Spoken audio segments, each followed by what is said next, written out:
بسم الله الرحمن الرحيم الحمد لله رب العالمين والصلاة والسلام على سيد المرسلين أما بعد فأعوذ بالله من الشيطان الرجيم بسم الله الرحمن الرحيم أم حسبت أن أصحاب الكهف والرقيم قالوا من آياتنا عجبا صدق اللہ العظیم۔ سبحان اللہ۔ میرے محترم بزرگوں دوستو، سورہ کہف کی آیت نمبر 9 پڑھنے کے ساتھ حاصل ہوئی۔ اللہ تبارک و تعالیٰ نے ارشاد فرمایا، ام حسبتا، کیا تمہیں معلوم ہوا، ان اصحاب الکہف والرقیم، کہ پہاڑ کی کھوپ اور جنگل کے کنارے والے، قالوا من آیاتنا عجبا، ہماری ایک عجیب نشانی تھے۔ اہل قریش میں سے کچھ لوگ ایک وفد کی شکل میں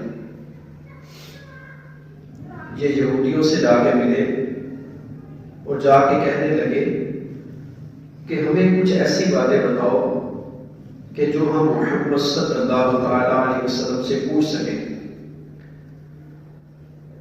وہ اس نظریے کے ساتھ گئے تھے کہ چونکہ یہود جو ہیں یہ اہل کتاب ہیں، اور اگر نبی پاک صلی اللہ علیہ وسلم اللہ کے سچے نبی ہیں تو ان کو ان چیزوں کا پتہ ہوگا جو اہل کتاب کی کتابوں میں موجود ہیں۔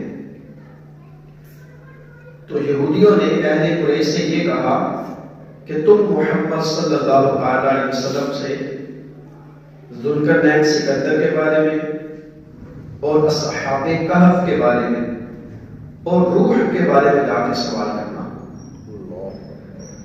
تو نبی پاک صلی اللہ علیہ وسلم سے اہل قریش نے آگے یہ سوال کیے۔ تو اصحاب کہف کا جو واقعہ ہے یہ قرآن پاک کے واقعات میں سے ایک عجیب تر واقعہ ہے۔ قرآن پاک میں بعض و نصیحت کے لیے، رشد و ہدایت کے لیے کئی واقعات اللہ تبارک و تعالیٰ نے بیان کیے۔ تو اس طرح سے ایک واقعہ اصحاب کہف کا ہے۔ اصحاب کہف جو ہے یہ شہر افسوس کے رہنے والے ہیں۔ ہمارے ہاں اکثر لوگ اس کو شہر افسوس کہتے ہیں، لیکن جو اس کا صحیح نام ہے وہ افسوس ہے۔ تو شہر افسوس کے رہنے والے یہ لوگ تھے، یہ نوجوان تھے۔ اللہ تبارک و تعالیٰ نے ان کو حق شناسی کی نعمت عطا کی۔ اللہ تبارک و تعالیٰ نے ان کو ہدایت کا نور نصیب کیا تھا۔ اس وقت کا جو بادشاہ تھا وہ دقیانوس بادشاہ تھا۔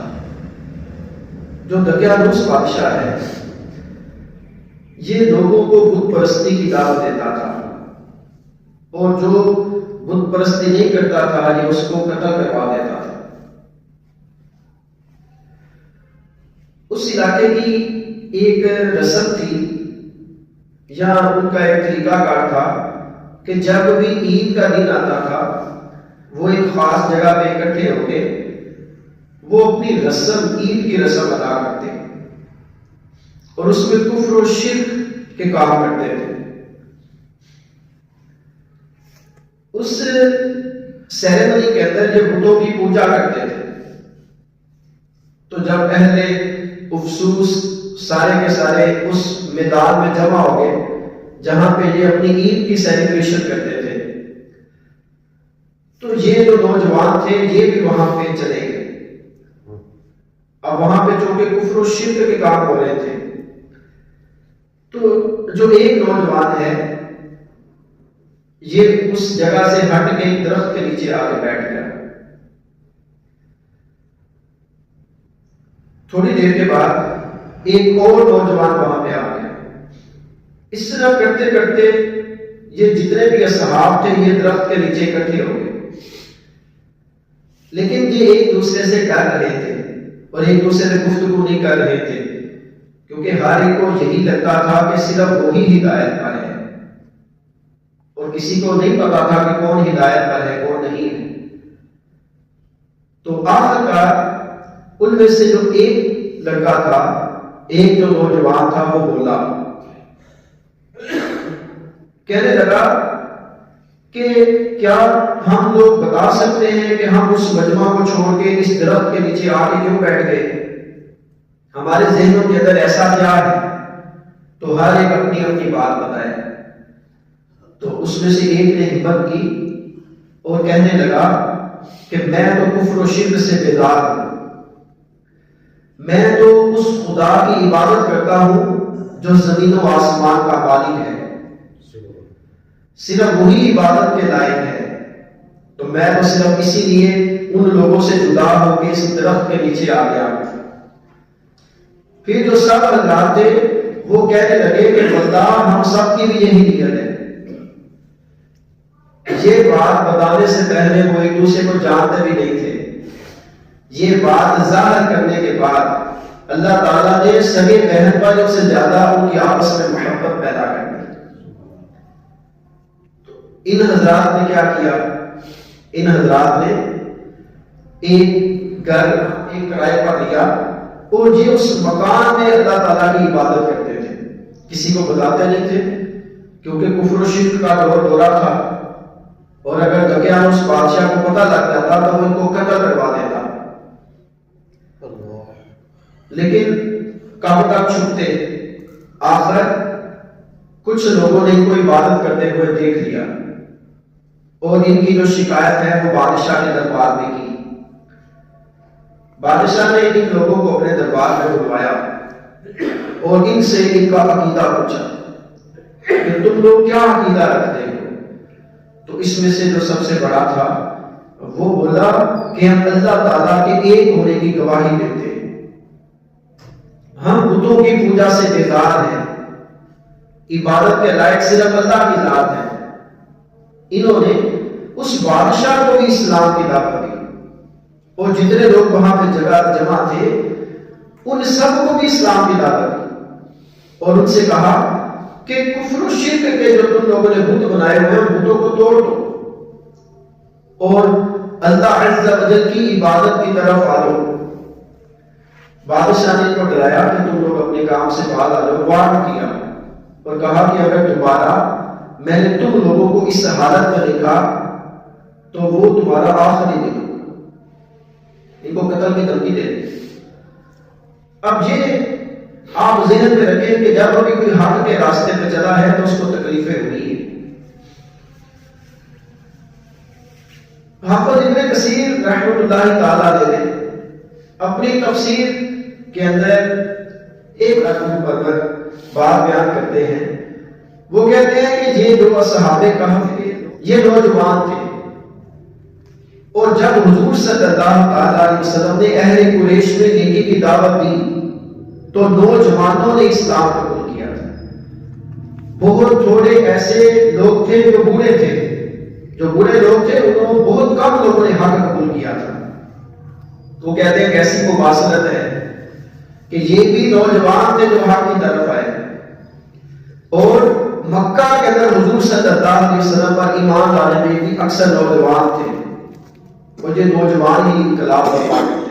حق کی طرف جب کوئی آتا ہے اس کو تکلیفوں کا سامنا ہوتا ہے۔ دین کے رستے پہ چلنا یہ تو پھولوں کی سیج تو نہیں ہے، یہ تو کانٹوں کا والا جنگل ہے، یہ تو جھاڑیوں والا جنگل ہے جہاں سے آپ نے اپنے جسم اور اپنے کپڑوں کو بچا کے گزرنا ہے۔ آپ صلی اللہ علیہ وسلم کی زندگی بھی تو ہمارے سامنے ہے۔ آپ صلی اللہ علیہ وسلم نے اس حق کے راستے میں پتھر کھائے، دندان مبارک شہید کروائے، اپنے گھر سے ہجرت کر کے مدینہ جانا پڑا ہے۔ تو حق کے راستے میں اگر چلنا ہے تو لوگوں کی باتیں بھی آپ کو سننی پڑے گی۔ جو لوگ آپ پہ طنز کرتے ہیں، جو کرٹیسائز کرتے ہیں، آپ کو ان کی باتوں کو بھی سننا پڑے گا۔ آخر ان لوگوں نے جب یہ دیکھا کہ اب ان کو، جب ان لوگوں نے یہ دیکھا، نوجوانوں نے دیکھا کہ اب یہاں پہ ان کو آسانی کے ساتھ عبادت نہیں کرنے دی جا رہی، تو پھر ان لوگوں نے وہاں سے ہجرت کرنے کا سوچا۔ اور جب بھی کسی پہ دین کے لیے مصیبت آتی ہے، پریشانی آتی ہے، تو پھر اس کا جو سب سے بیسٹ آپشن ہے وہ ہجرت ہی ہے۔ جیسا کہ قرآن پاک میں سورہ نحل کی آیت نمبر 41 میں اللہ تبارک و تعالیٰ نے ارشاد فرمایا، وَالَّذِينَ هَاجَرُوا فِي اللَّهِ، اور جنہوں نے اللہ کی راہ میں گھر بار چھوڑے، مِن بَعْدِ مَا ظُلِمُوا، اس کے بعد کہ ان پر ظلم کیا گیا، لَنُبَوِّئَنَّهُمْ فِي الدُّنْيَا حَسَنَةً، تو ہم ضرور انہیں دنیا میں اچھی جگہ دیں گے، وَلَأَجْرُ الْآخِرَةِ أَكْبَرُ، اور بے شک آخرت کا ثواب بہت بڑا ہے، لَوْ كَانُوا يَعْلَمُونَ، کسی طرح لوگ جانتے ہیں۔ یعنی جو ہجرت کرنے والے ہیں، جب ان پہ مصیبت آتی ہے تو وہ ہجرت کرتے ہیں، اس کا بیان قرآن میں موجود ہے۔ اب قرآن پاک کی یہ آیت جو میں نے تلاوت کی سورہ نحل کی آیت نمبر 41، یہاں پہ ان صحابہ کا ذکر ہے کہ جنہوں نے مکہ سے یا تو حبشہ کی طرف ہجرت کی، یا مکہ سے مدینہ کی طرف ہجرت کی، یا حبشہ سے ہجرت کر کے مدینہ کی طرف چلے گئے۔ تو اللہ تبارک و تعالیٰ نے کتنا بڑا اجر عطا کیا کہ دنیا میں بھی ان کے لیے انعام ہے، اور آخرت کا انعام تو بہت بڑا ہے۔ اور مستدرک کتاب الجہاد کی حدیث نمبر 2436 ہے، حضرت عبداللہ بن عمر رضی اللہ تعالی عنہ اس کے راوی ہیں، تاجدار رسالت صلی اللہ علیہ وسلم نے ارشاد فرمایا، کیا تم میری امت کے اس گروہ کو جانتے ہو جو سب سے پہلے داخل جنت ہوگا؟ تو حضرت عبداللہ بن عمر رضی اللہ تعالی عنہ نے عرض کی، یا رسول اللہ صلی اللہ تعالی علیہ وسلم، اللہ اور اس کا رسول بہتر جانتے ہیں۔ نبی کریم صلی اللہ علیہ وسلم نے ارشاد فرمایا، قیامت کے دن جو مہاجرین ہیں نا، جو اپنے گھروں سے اسلام کے لیے ہجرت کرتے ہیں، قیامت کے دن وہ مہاجرین جنت کے دروازے کے پاس آ کر دروازہ کھلوانا چاہیں گے، تو جو جنت کے دروازے پہ جن فرشتوں کی ڈیوٹی ہے وہ ان سے کہیں گے، کیا آپ سے حساب لے لیا گیا ہے؟ جو آپ جنت کے دروازے پہ آ کے کھڑے ہیں اور دروازے میں داخل ہونا چاہتے ہیں، تو کیا آپ نے حساب دے لیا؟ وہ کہیں گے، ہم سے کس چیز کا حساب دیا جائے؟ حالانکہ اللہ کی راہ میں ہماری تلواریں ہمارے کندھوں پر تھی، حتیٰ کہ اس حالت میں ہمارا انتقال ہو گیا۔ حضور صلی اللہ علیہ وسلم فرماتے ہیں، ان کے لیے جنت کا دروازہ کھول دیا جائے گا، تو وہ دوسرے لوگوں کے جنت میں داخل ہونے سے پہلے 40 سال تک جنت میں قیلولہ کریں۔ ابھی محشر میں لوگ اپنا حساب کتاب دے رہے ہیں، یہ 40 سال پہلے جنت میں جا کے آرام فرما رہے ہیں۔ یہ وہ لوگ ہیں جو اللہ کی راہ میں ہجرت کرتے ہیں، اور دیکھیں جب بھی اپنے دین کی بقا مقصود ہو، اور آپ کو پتا ہے کہ میں یہاں پہ اللہ کی عبادت نہیں کر سکتا، تو پھر ہجرت تو مجبوری پڑ جاتی ہے۔ کہ جیسے حضرت ابو سعید خدری رضی اللہ تعالی عنہ صحیح بخاری کے اندر حدیث نمبر 19 میں نبی پاک صلی اللہ علیہ وسلم سے روایت فرماتے ہیں کہ وہ وقت قریب ہے جب مسلمان کا سب سے عمدہ مال اس کی بکریاں ہوں، جس کے پیچھے وہ پہاڑوں کی چوٹیوں اور برساتی وادیوں میں اپنے دین کو بچانے کے لیے بھاگ جائے گا، اپنے دین کو بچانے کے لیے۔ اور حضور صلی اللہ علیہ وسلم اپنی حدیث کے اندر اس کو ارشاد فرماتے ہیں۔ تو صحابہ کرام کے ساتھ یہی واقعہ ہوا کہ ان کو دھمکی دے دی گئی کہ اب آپ لوگ اگر عبادت کرتے ہوئے دیکھیں گے تو پھر آپ لوگوں کو قتل کر دیا جائے۔ ان لوگوں نے پلان کیا کہ یار یہاں سے نکلتے ہیں، اب یہاں ہمارے بچنے کی کوئی صورت نظر نہیں آتی کہ ہم آزادی کے ساتھ اللہ کی عبادت کر سکیں، یہ نظر نہیں آتا۔ تو پھر یہ جو لوگ تھے، یہ جو نوجوان تھے، یہ اپنے علاقے سے راتوں رات نکل گئے اور پہاڑی علاقے کی طرف چلے گئے۔ وہاں پہ ایک غار تھا، یہ اس غار کے اندر داخل ہو گئے اور یہ جا کے وہاں پہ سو گئے۔ اب جب جو پیچھے والے لوگ تھے تو کیا اس بادشاہ کو پتا چلا کہ یہ نوجوان یہاں سے اپنا علاقہ چھوڑ کے بھاگ گئے، بہت سارے لوگوں کی ڈیوٹی لگائی، لیکن یہ اصحاب کہف کو نہ ڈھونڈ سکے۔ جس غار کے اندر یہ لوگ جا کے چھپے تھے، اللہ نے اس غار کے اندر ایسا رعب پیدا کر دیا تھا کہ اگر کوئی اس کی طرف دیکھتا تو ڈر کے منہ پھیر کے بھاگ جاتا تھا، اور غار کے اندر جانے کی اس کو جرت نہ ہوتی تھی۔ اور یہ لوگ وہاں پہ جا کے آرام کی نیند سو جاتے ہیں۔ اللہ تبارک و تعالیٰ نے ان کی تعداد کے بارے میں بھی، لوگوں کو گفتگو جو کرتے ہیں ان کے بارے میں اللہ نے قرآن میں بھی ارشاد فرمایا کہ ایک جماعت تو وہ ہے کہ جو کہتی ہے کہ یہ 3 تھے اور چوتھا ان کا کتا۔ ایک جماعت وہ ہے جو کہتی ہے کہ یہ 5 تھے اور چھٹا ان کا کتا۔ ایک جماعت کہتی ہے کہ یہ 7 تھے اور 8واں ان کا کتا، اور اللہ ہی صحیح تعداد بھی جانتا ہے، اللہ کی عطا سے جس کو بھی لگو۔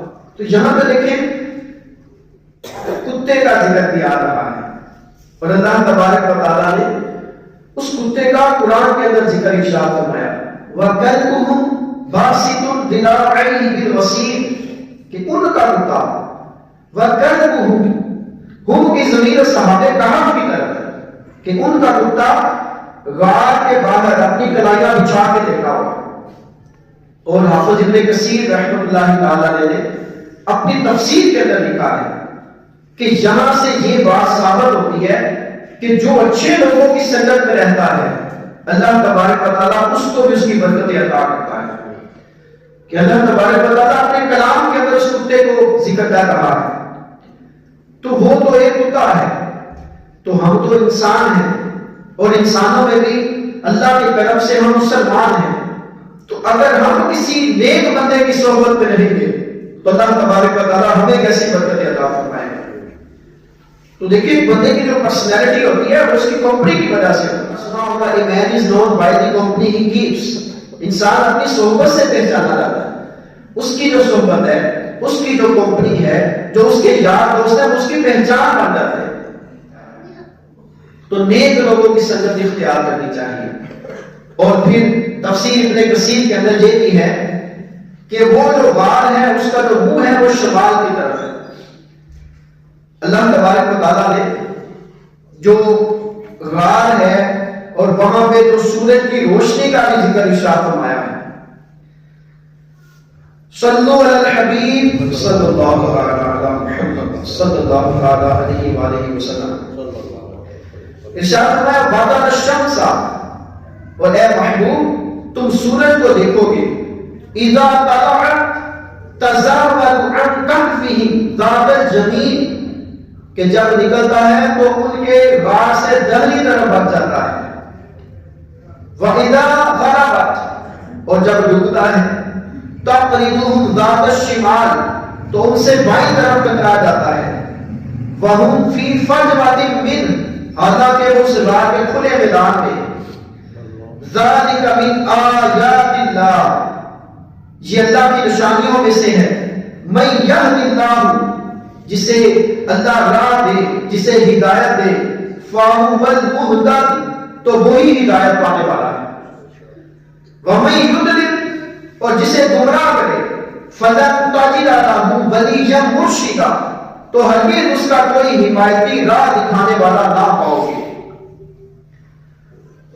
شمال کی طرف اس غار کا منہ کھلا ہے، شمال، کیونکہ یہاں پہ مفسرین کرام نے یہ نقطہ بیان کیا ہے کہ اگر غار کا منہ مشرق کی طرف ہوتا تو مشرق سے سورج طلوع ہوتا ہے اور سورج کی روشنی کی وجہ سے ان کو تکلیف پہنچتی، اور اگر اس کا غار کا منہ مغرب کی طرف ہوتا تو جب سورج غروب ہوتا ہے تو زوال کے بعد مسلسل ان کو روشنی ملتی تو ان کے جسم کو نقصان ہو سکتا تھا، تاکہ اصحاب کہف کو بہت زیادہ روشنی، بہت زیادہ ہیٹ نہ پہنچے اور ان کا جسم اللہ تعالیٰ کے حکم سے محفوظ رہے۔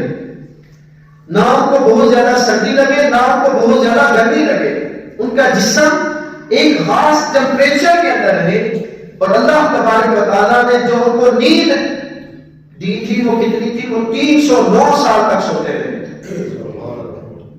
309 years they kept sleeping.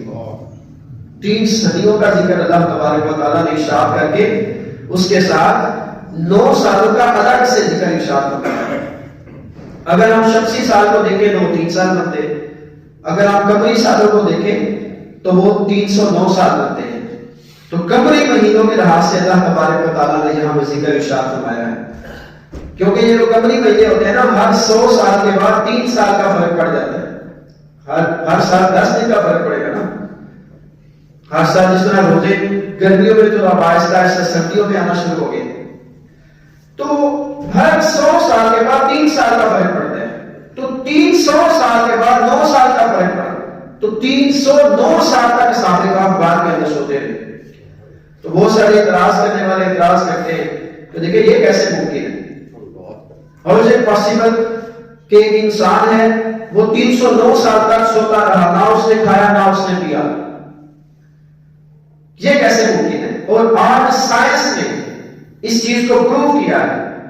جو میٹرک کے اسٹوڈنٹ ہے جنہوں نے بایو پڑھی ہوئی ہے، سائنس پڑھی ہے، وہ جانتے ہیں ایک پروسیس ہوتا ہے ہائبرنیشن. ہائبرنیشن سردی کے موسم میں، آج کل آپ کو میڈک نظر نہیں آئے گے، آج کل آپ کو سانپ نظر نہیں آتے. آج کل میڈک نظر آ رہے کسی کو؟ سردی کا موسم ہے، کسی کو فراق نظر نہیں آئے. یہ جاندار سردی کے موسم کو برداشت نہیں کر سکتے کیونکہ یہ کولڈ بلڈڈ جانور ہوتے ہیں. یہ چھپ جاتے ہیں، مٹی کے نیچے چھپ گئے، کوئی ایسی جگہ کہ جہاں پہ ان کو باہر ٹھنڈک نہ پہنچے ان کے جسم کو. 5-6 مہینوں کے بعد یہ پھر زمین سے نکلتے ہیں جب بارشیں شروع ہوگی گرمی کے موسم میں آگے. اللہ تعالیٰ نے اس جانور کے اندر یہ خوبی رکھی ہے جو ہائبرنیشن کرتے ہیں کہ جو میڈک ہے اس کا جو دل ہے 1 منٹ کے اندر تقریباً 60 دفعہ دھڑکتا ہے، لیکن جب یہ مٹی کے اندر چھپ جاتا ہے، ہائبرنیٹ کر جاتا ہے، تو اس کا دل 1 منٹ میں 2 دفعہ دھڑکتا ہے. اور 1 منٹ میں یہ تقریباً 30 دفعہ سانس لیتا ہے خوراک جو ہے جو میڈک ہے. لیکن جب یہ سردی کے موسم میں چھپ جاتے ہیں تو یہ 1 منٹ میں 1 دفعہ سانس لیتا ہے. ان کے جسم کے اندر ہارٹ بیٹ بھی شروع ہو جاتی ہے، ان کے جسم میں سانس کا عمل بھی بہت سست ہو جاتا ہے. جو ان کے جسم کے اندر انرجی ہوتی ہے وہ انہوں نے کھانا کو کھا کے اسٹور کیا ہوتا ہے، وہ اس 6 مہینوں 7 مہینوں کے اندر ان کے کام آتا ہے. تو اگر ایک فراق اللہ تبارک و تعالیٰ کی قدرت سے 6-7 مہینوں کے بعد دوبارہ اپنی طاقت والی زندگی میں آ سکتا ہے تو وہ اللہ اس چیز پر قادر ہے کہ وہ 309 سال اپنے بندوں کو سنا کے دوبارہ سے اٹھ کے بٹھا دے. تو اس کی شان ہے. تو یہ سائنس پروو کر چکی اس چیز کو کہ وہ ایک میٹر ہے، وہ جانور ہے، وہ اتنے مہینے سویا رہا تو دوبارہ اٹھ گیا. جب گرمی کا موسم آتا ہے تو صحابہ کرام بھی اسی طریقے سے سو رہے ہیں کہ اللہ تعالیٰ ان کو ڈائریکٹ روشنی نہیں دے گا تاکہ ان کو ایک یونیفارم ٹیمپریچر درجہ حرارت ملتا رہے اور وہ سکون کے ساتھ رات کے اندر سوتے رہے. ہو سکتا ہے ان کی جو سانس کا عمل ہے وہ بہت ہی سلو کر دیا ہو. اللہ تعالیٰ یہ بھی تو قرآن میں ارشاد فرماتا ہے نا، ہم سانسوں کی گنتی پوری کرتے ہیں. جتنے ہمارے مقدر میں اللہ نے سانس لکھی ہے جب لے لیں گے اس کے بعد ہماری موت آئے گی. تو اللہ نے ان کے سانس ہی اتنے سلو کر دیے تھے کہ وہ 309 سال گزرنے کے بعد بھی ان کی سانسوں کی گنتی ابھی پوری نہیں ہوئی تھی. تو یہ تو اللہ کی قدرت ہے. پھر اللہ ارشاد فرماتا ہے ہم ان کی کروٹیں بدلتے ہیں. اور ابن کثیر نے لکھا کہ سال میں اللہ تعالیٰ 2 دفعہ ان کی کروٹیں بدلتا تھا. ایک جگہ پہ فکس نہ رہے، ایک طرف سال میں دوسری طرف. تو سال میں 2 دفعہ اللہ تعالیٰ کی قدرت سے فرشتے آ کے ان کو کروٹیں دلاتے رہے. 309 سال سوتے رہے. 309 سال کے بعد اٹھے تو بالکل اسی طرح جس طرح سوئے ہوئے تھے، نہ بال پڑے نہ ناخن پڑے. تو اٹھ کے کہتے ہیں نصیب بڑے سوتے ہیں. ہم تو بہت زیادہ سوتے رہے. تو ایک کہتا ہے ہم لگتا ہے پورا دن سوتے رہے. دوسرا کہتا ہے نہیں پورا دن تو تھوڑا جا گھٹ ہی سا سوتے ہیں. تو صحیح کتنے تھے؟ 309 سال تک سوتے رہے. وہ کہتے ہیں اچھا یار بھوک لگی ہے, ایک کو کھانا دینے کے لیے, کھانا لانے کے لیے بازار کی طرف بھیجا راستے. تو وہ کرنسی لے کے چلا گیا. جب وہ باہر نکلا تو اس نے دیکھا کہ علاقے کا تو نقشہ ہی بدلا ہوا. جب وہ اس غار کے اندر آ کے سوئے تھے تو اس وقت تو دقیانوس بادشاہ تھا, کفر و شرک کا دور ہو رہا تھا. اس نے دیکھا کہ جو مین شہر ہے اس کے اوپر اسلامی شعار جو ہے, اسلامی نشانیاں لہلہا رہی ہیں. اسلامی نشانیاں جیسے مسجد کے گنبد ہیں, جیسے مسجد کے مینار ہیں.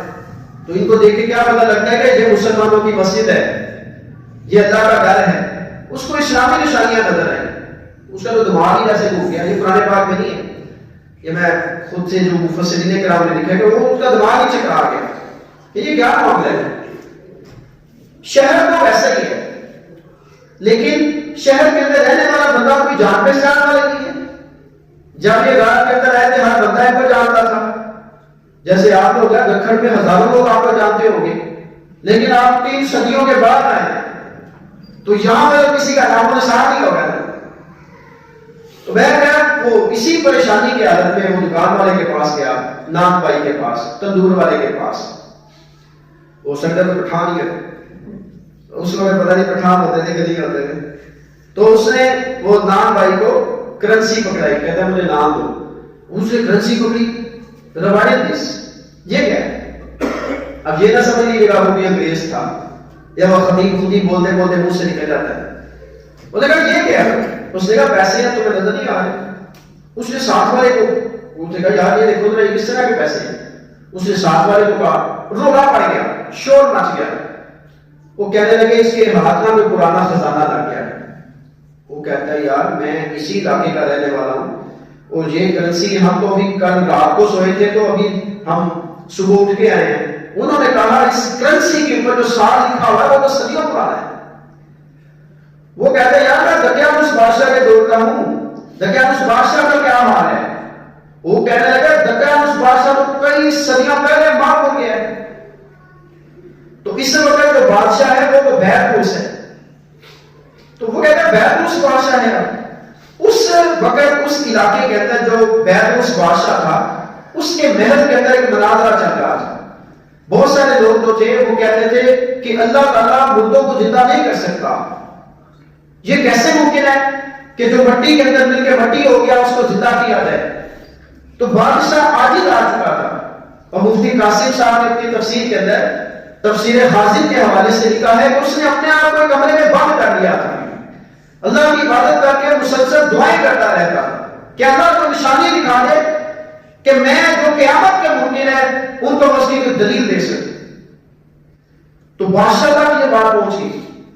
ایک روایت میں آتا ہے کہ وہاں اسی علاقے کا جو حاکم تھا وہ لوگوں کو لے کے غار کی طرف آیا, اور بعض روایت بادشاہ ہی بہت سارے لوگوں کے مجمع کے ساتھ اس شخص کے پاس پہنچے اور ان سے کہا ہمیں پورا واقعہ بتاؤ. وہ کہتا ہے غار کے اندر میرے دوسرے ساتھی بھی موجود ہیں. وہ اپنے دوسرے ساتھیوں کی طرف جب لے کے آیا غار سے باہر شور پڑا ہوا تھا. وہ لوگ ڈر گئے. وہ کہتے ہیں لگتا ہے دقیانوس بادشاہ کو پتہ لگ گیا. اس نے آگے دوسرے اپنے دوستوں کو کہا کہ یار اس طرح کا واقعہ ہے. اور ایک روایت کے اندر یہ ہے کہ جب وہ غار کے اندر چلا گیا اللہ نے بادشاہ اور اس کے باقی لوگوں کو بلا لیا اور بات یہیں پہ ختم ہو. لیکن بہت ساری روایت میں آتا ہے وہ غار میں گیا, اس نے اپنے دوستوں سے کہا کہ یہ تو اسی طرح سے واقعہ ہوا ہے, ہم تو 309 سال تک سوتے رہے. تو وہ سارے لوگ باہر آئے, بادشاہ سے ملے اور بادشاہ نے بھی وہاں پہ کہا کہ دیکھو جو اللہ 309 سال تک لوگوں کو سلا کے جگا سکتا ہے, ان کو بٹھا سکتا ہے, وہی خدا قیامت والے دن مردوں کو زندہ کر کے معاشرے میں جمع بھی کر سکتا ہے. تو اللہ تبارک و تعالیٰ کی کتنی بڑی قدرت کی یہ نشانی ہے کہ 309 سال تک بندے سوئے ہیں اور ان کا جاگنا اللہ تبارک و تعالیٰ کی قدرت کی نشانی بنا. ان کا جاگنا لوگوں کے قیامت والے دن قبروں سے اٹھ کے معاشرے میں جمع ہونے کی ایک دلیل بن گئی. تو بادشاہ اس مناظرہ میں پھر جیت گیا. اور روایت میں آتا ہے کہ جب ان کو موت آئی تو پھر اس بادشاہ نے پھر تابوت بنوائے اور تابوتوں کے اندر ان کے جسموں کو محفوظ کیا اور ان کے غار کے کنارے کے اوپر بعض روایت میں آتا ہے کہ مسجد بنا دی گئی جہاں پہ لوگ عبادت کیا کرتے تھے. تو یہ اصحاب کہف کا واقعہ ہے. یہ اللہ تبارک و تعالیٰ کی قدرت کی ایک بہت عظیم دلیل ہے, اللہ کی قدرت کی ایک بہت بڑی نشانی ہے. قرآن پاک میں اس کو بہت تفصیل کے ساتھ بیان کیا گیا. حضور نبی کریم صلی اللہ تعالی علیہ وآلہ وسلم نے ارشاد فرمایا کہ جو سورہ کہف کی پہلی 10 آیات یاد کر لے گا وہ فتنہ دجال سے محفوظ رہے